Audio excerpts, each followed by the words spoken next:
What's up, guys? My name is Dwayne Sherrill, and welcome to My Wife is a Board Gamer, a show about my love for my wife, my love for board games, and what I'm doing to bring the two together. So one of the great joys I get when playing a game against my wife is when she actually gets it. Don't get me wrong, I love board games, but if you're always winning, it takes away a lot of the fun. So when my wife understands the game well enough to formulate her strategy in order to win, then that makes her less of a student and more of a worthy challenger, which brings a lot more joy to the gameplay experience.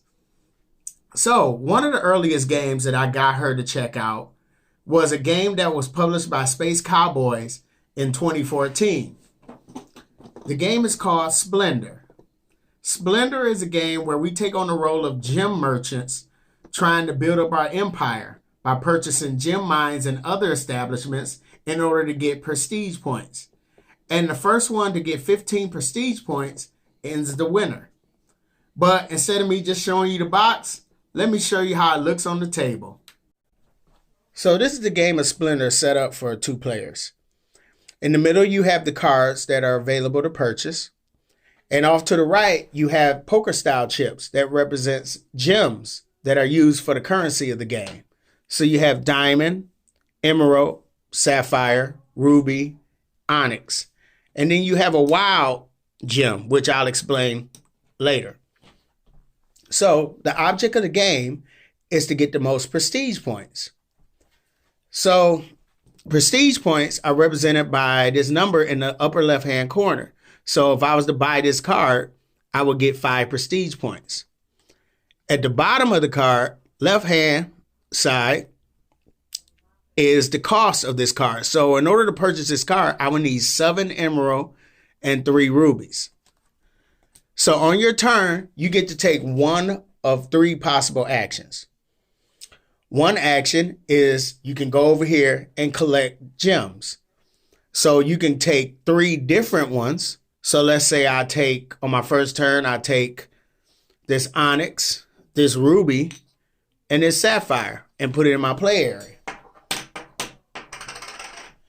You can also take 2 of the same gem. But in order to take 2 of the same gem, it has to be at least 4 in the stack. So if it was only 3 diamond, I couldn't take 2 of the same gem. So let's say on my next turn, I grab 2 diamond, put it into my play area. Another action I could take is to purchase a card from the middle. So let's say I wanted to buy this card here. Okay, this emerald mine. So I would take the 2 diamonds and 1 ruby, sapphire, put it back into the supply, and I would grab this card and put it into my play area and then replenish. So now, moving forward, whenever I want to purchase a card and that requires a emerald cost, I would get a discount because I own a mine, an emerald mine. So let's say I want to try to get this card. I would need to turn in a diamond, a sapphire, and a ruby, but I have an emerald mine, so I can ignore that cost. So the more emerald mines I get, the more cheaper the cards be when it comes to emeralds. Same thing with the other gems. The other action I can do is to reserve a card. So let's say I really was working towards this card, which is one of the reasons why I got an emerald mine. So I could grab this card, put it face down into my play area, and then grab a wild token. Whenever you reserve a card, you get a wild token. If you reserve a card and there are no wild tokens, you just don't get a wild token. Now, you can reserve from any card in the face-up area, or you can reserve blindly. Let's say it's something up here that doesn't look attractive to you. You can reserve off the top of the deck and hope you get lucky. Now, at any time during the game, you can only have 10 of these tokens in your play area, including the wild tokens. So if ever you get to the point where you have like 8 tokens and you want to collect 3 different ones, you have to discard back down to 10. Now, another way to get prestige points is these nobles who want to come visit your gem empire.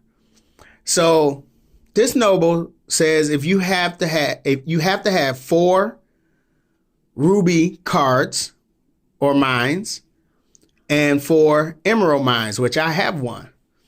If I ever get 4 of each of those, then this noble automatically comes to visit my empire and I get 3 prestige points. So the game keeps going around clockwise until one person obtains 15 prestige points. And then everybody gets an equal amount of rounds. So let's say the first player was the first one to get 15 prestige points. Then everybody else would get 1 more turn. And that makes it possible for the next player could actually go up. Like they could get 16 prestige points. And so whoever has the most prestige points is the winner of the game. So that's Splendor. As you can see, it is a beautiful game. It's very easy to teach. It's a family weight game. It plays 2 to 4 players. It lasts about 30 minutes. I think it probably would last longer because once you get into it, you're going to be trying to strategize how to get the most prestige points. It ages 10 and up. You can get this game at Target or at your local board game store. It's also available online at Miniature Market or Cool Stuff Inc.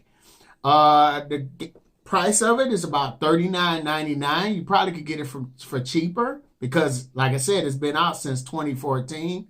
And if you're really looking into getting board games, this is a great gateway. This is a great game to get into before you move to the more heavier stuff. Just very easy, simple rules, pretty to look at. As you can see, the poker chips are really nice and the art on the cards are great. Look forward to hopefully you try this out. So, as I said, this has been My Wife as a Board Gamer. And if you have any questions, leave them in the comments below. And I'll see you next time.